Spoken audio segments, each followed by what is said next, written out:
नमस्कार साथियों। आजादी के अमृत महोत्सव के उपलक्ष्य में सभी देशवासियों को हार्दिक शुभकामनाएं। स्वतंत्रता दिवस की 75वीं वर्षगांठ का यह सुनहरा सवेरा संकल्प और सपनों का सवेरा है। आज के दिन यह आत्मनिरीक्षण करना अति आवश्यक है कि हमने एक राष्ट्र के रूप में पिछले 75 वर्षों में क्या प्राप्त किया है और अपने सपनों के भारत के निर्माण के लिए आगे क्या करने की आवश्यकता है। मुझे विश्वास है कि हम सब भारतीयों का एक सपना तो अवश्य ही होगा कि भारत एक बार फिर से विश्व गुरु की उपाधि से सम्मानित हो। यह सपना किस प्रकार पूरा होगा, उसके लिए हमें यह समझने की आवश्यकता है कि यह जो आजादी का महोत्सव है वह किसी विशेष जाति, धर्म अथवा राज्य नहीं, बल्कि संपूर्ण भारतवर्ष के लिए महत्वपूर्ण है। और सबसे विशेष बात, हमारा देश, हमारा भारत देश तो अनेकता में एकता का एक बहुत ही खूबसूरत सा उदाहरण है। हमारी विविधता हमारी ताकत है। तो आज जरूरत है कि हम हर प्रकार के भेदभाव, चाहे वह जातिवाद हो, धर्मवाद हो या क्षेत्रवाद हो, या फिर किसी भी अन्य प्रकार का भेदभाव जो हमको विभाजित करता है, उससे मुक्ति पाएं।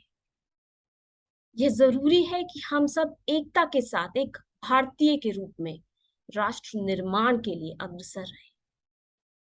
हमारे माननीय प्रधानमंत्री श्री नरेंद्र मोदी जी ने बहुत ही सरल तरीके से आजादी के अमृत महोत्सव का अर्थ बताया है। आजादी का अमृत महोत्सव मतलब नए विचारों का अमृत, नए संकल्पों का अमृत, आत्मनिर्भरता का अमृत। और इन नए विचारों के संग्रह से ही भारत नई ऊंचाइयां हासिल करेगा। और मुझे ऐसा लगता है कि इसमें युवाओं की प्रमुख भूमिका रही, क्योंकि भारतवर्ष एक युवा राष्ट्र है जहां 65% से अधिक जनसंख्या 35 वर्ष से कम आयु की है।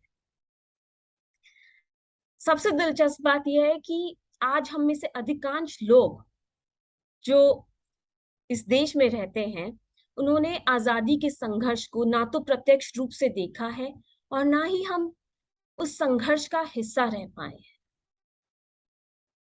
तो स्वतंत्रता दिवस एक जश्न है उन सभी प्रयासों का, उन सभी संघर्षों को समर्पित है जो हमारे स्वतंत्रता सेना संग्रामियों ने हमें मुक्त राष्ट्र देने के लिए किया, अपने प्राणों की आहुति दी, उज्जवल भविष्य के लिए अपना सर्वस्व बलिदान कर दिया। तो इन सभी महाभूतियों को सच्ची श्रद्धांजलि देने के लिए अब यह हमारी जिम्मेदारी होती है कि हम एक ऐसे राष्ट्र के निर्माण में अपना योगदान दें जिसका सपना हमारे पूर्वजों ने देखा था। मेरा देश की युवा शक्ति से यही निवेदन है कि अपनी धरोहर से जुड़े रहें और स्वर्णिम भारत के निर्माण में अपनी भूमिका अवश्य निभाएं। इस देश ने हमको बहुत कुछ दिया है। इस देश ने हमें हमारी पहचान दी है, हमें हमारा अस्तित्व दिया है। तो इसकी सेवा में सदैव तत्पर रहे। और इस बार आजादी के अमृत महोत्सव में एक खास कैंपेन चला है। हर घर तिरंगा अभियान के अंतर्गत माननीय प्रधानमंत्री जी ने हम सभी से आग्रह किया है, सभी भारतवासियों से आग्रह किया है कि 13 से 15 अगस्त के बीच में हम अपने अपने घरों में तिरंगा लहराएं।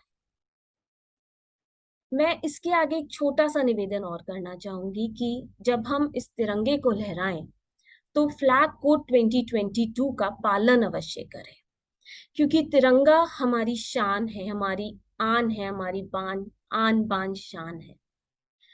याद रखें, भारतीय राष्ट्र ध्वज भारत के लोगों की आशाओं और आकांक्षाओं का प्रतिनिधित्व करता है। हमारा राष्ट्रीय ध्वज दुनिया में भारत का सम्मान का प्रतीक है। तो इसका सम्मान हम सबकी जिम्मेदारी होती है। जय हिंद, जय भारत।